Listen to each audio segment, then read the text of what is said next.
Par où commencer, les gars? Je sais pas si vous connaissez cette sensation quand il y a rien qui va dans votre sens. Il y a rien pour vous. J'ai eu cette sensation pendant tout le match.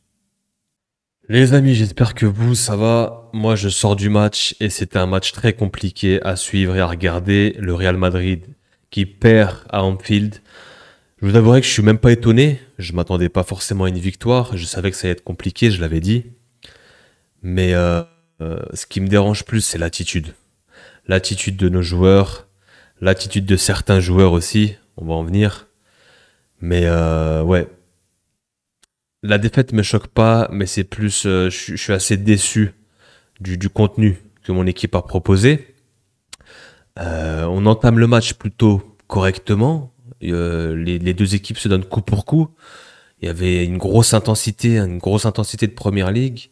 Le Real a su répondre présent sur ce début de match. Il y avait quand même quelques possessions, quelques situations.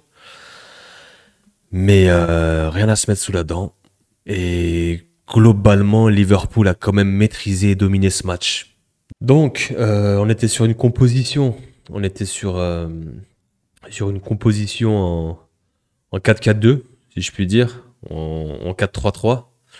On avait Diaz qui avait commencé, Brahim Diaz en numéro 9, Mbappé qui était sur son côté gauche et Güler à droite. Donc on va regarder ça. Et on avait un milieu à 3 avec Kamavinga, Modric et Bellingham. On avait Asensio qui était derrière avec Rudiger, Mendy et Valverde qui faisait l'intérim à droite toujours. Sur le papier, l'équipe me plaisait. J'aimais beaucoup sur le papier. On avait un Güler titulaire comme je voulais, un Brahim Diaz qui revenait aussi titulaire, qui a fait un très très bon match. Mbappé, on va revenir sur son cas qui commence à être vraiment critique. On va plus pouvoir le défendre ici, hein. À mon avis, là, ça va être très très compliqué à le défendre.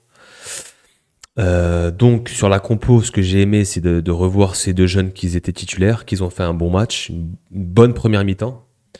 Surtout Brahim Diaz qui m'a beaucoup plu, beaucoup intéressé sur la capacité à garder des ballons, à jouer dos au but, à accélérer, à mettre de l'impact.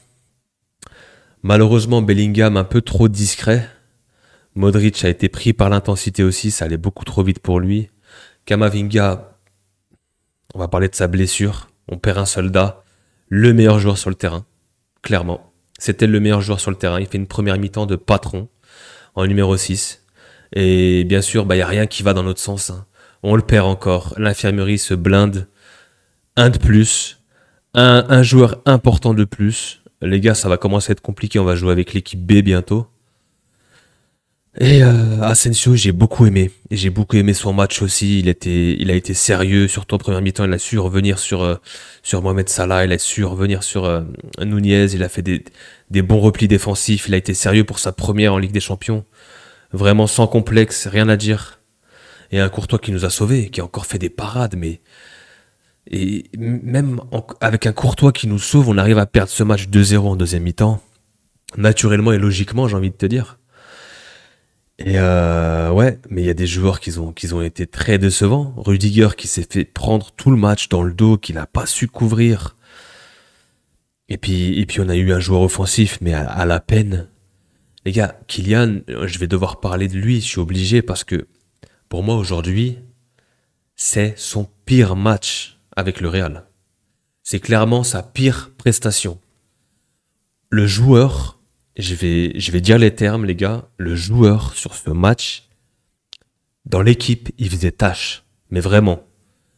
Mbappé faisait tâche dans le 11 de départ.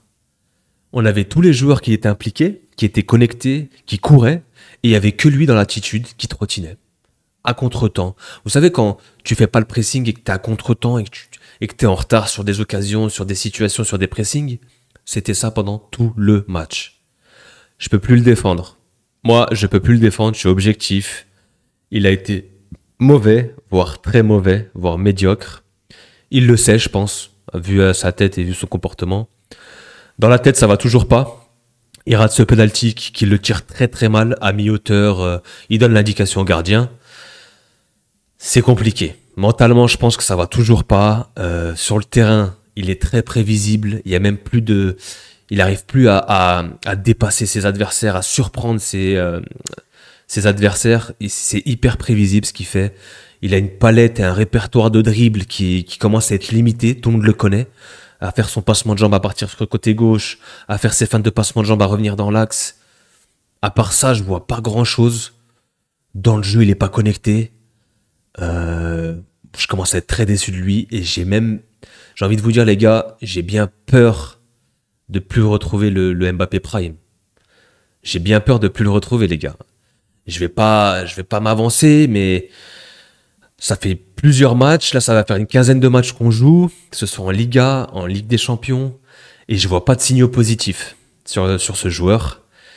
Et ouais, il me fait de la peine. Je vous dis honnêtement, il me fait de la peine. Moi, je suis dégoûté. J'aurais aimé le voir faire un gros match, être décisif, renverser la situation, gagner ce match important. Et non, malgré tout ça, bah, il a pas répondu présent, voire même pire. Il a été très médiocre. Il a été en dessous de tout. Comme j'ai dit, il faisait tâche et c'est terrible pour lui. C'est terrible pour lui parce que ça l'enfonce encore plus mentalement et ça va être dur de se relever. Il va essayer de se consoler contre Retafe et contre des petites équipes en Liga. Il va peut-être mettre un but ou un doublé, mais là où on l'attend, c'est dans les matchs comme ça. C'est dans les gros matchs de Ligue des Champions. Et le haut niveau, l'excellence, l'exigence, et je suis désolé. Mais là, on doit être exigeant avec lui. C'est insuffisant et c'est voire même plus qu'insuffisant.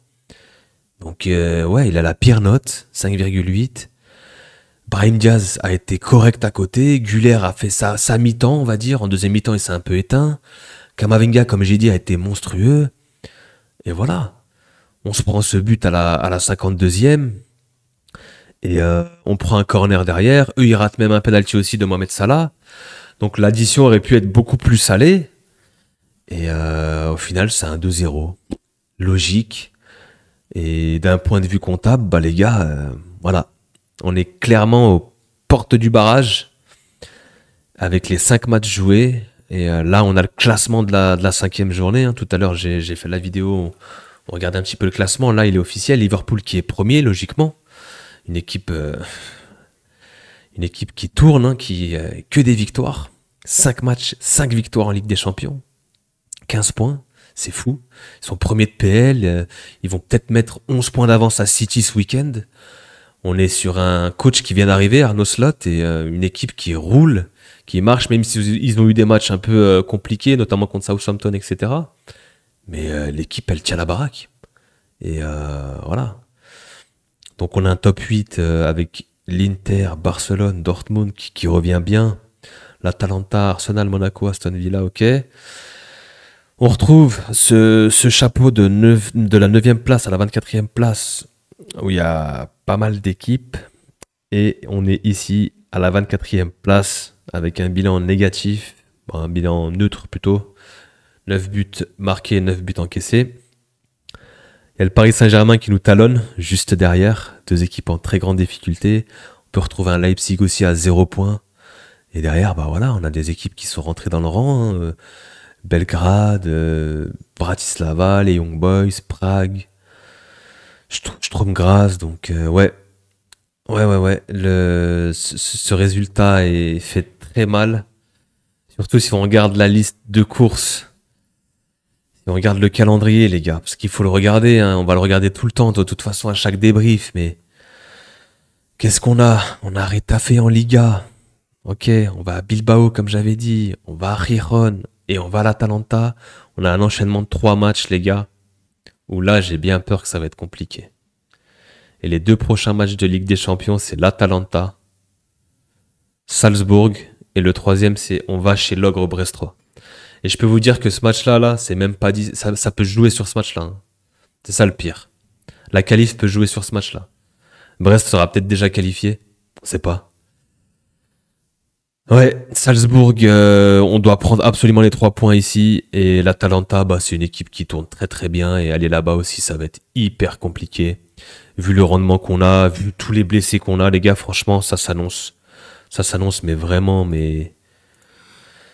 La deuxième partie de saison s'annonce périlleuse, avec tous les blessés, l'infirmerie qui est pleine. On a plus grand monde sur le terrain, sur le banc. On a quand même des Asensio qui fait des top performances. Mais à côté de ça, les gars, ça fait peur. Je suis assez inquiet pour l'équipe. Je sais pas ce que ça va donner en Liga ou en Ligue des Champions, mais on a des gros rendez-vous et ça annonce rien qui vaille. On a des attaquants et qui sont pas du tout en confiance. Un Mbappé qui arrive pas à prendre le lead, pardon, qui arrive pas à prendre le lead de l'attaque, qui arrive pas à se mettre en confiance. Il doit porter l'équipe comme Vinicius l'a porté quand Bellingham était blessé la saison dernière, comme Bellingham l'a porté quand Vinicius était blessé. Là, c'est à lui de le faire. Bellingham, non, pareil, a été trop discret. Et les gars, on n'y arrivera pas. Si on a Mbappé qui est pas en forme, qui marque pas et qui est pas en confiance, on n'y arrivera pas. Surtout que Carlo Ancelotti lui fait confiance, il le laisse jusqu'à la fin, il le sort pas. À un moment donné, il faudra le sortir de toute façon. Moi, j'ai envie de voir autre chose. Moi, j'ai envie de voir, à un moment donné, si t'es pas bon, tu vas sur le banc. Lui-même l'a dit. À un moment donné, si on doit mettre Brahim Diaz à sa place, on le mettra. Si on doit mettre Güler, il faut le mettre. Il faut changer des choses. On peut pas continuer dans le néant et dans la négativité, dans quelque chose qui marche pas. Il faut changer. Je suis désolé, à un moment donné, que ce soit Kylian ou pas Mbappé, il faut changer. Il a un statut, ok, mais son statut, il ne le valide pas du tout. Il ne le valide pas du tout. Enfin bref, c'était une petite vidéo à chaud. Je ferai peut-être une vidéo à froid demain. Là, j'avais besoin de discuter, de vider mon sac un petit peu. Je suis pas encore, je suis encore un peu sonné du match. On verra demain si je refais un petit débrief à froid. On va repartir en Liga, on va essayer de reprendre des points en Liga, essayer de gagner ce match en retard contre Valence aussi, mais les prochains rendez-vous en Ligue des Champions vont être cruciaux. Et si on passe, ce sera ric-rac. On sera dans les 24, j'espère, mais ce sera très ric-rac. Et voilà, ça va être très compliqué avec tous les blessés, l'avalanche de blessures. Ça aussi, ça va être très inquiétant pour enchaîner les matchs en Liga et en Ligue des Champions. Ouais, ça promet une deuxième partie de saison très compliquée, les gars. Mais on va être là, on va suivre les matchs, on fera les débriefs et puis on fera le sale boulot, comme on dit. Sur ce, les gars, passez une bonne soirée et puis une bonne nuit à tous. Et on se dit à bientôt hein, pour de nouveaux débriefs et de nouvelles vidéos.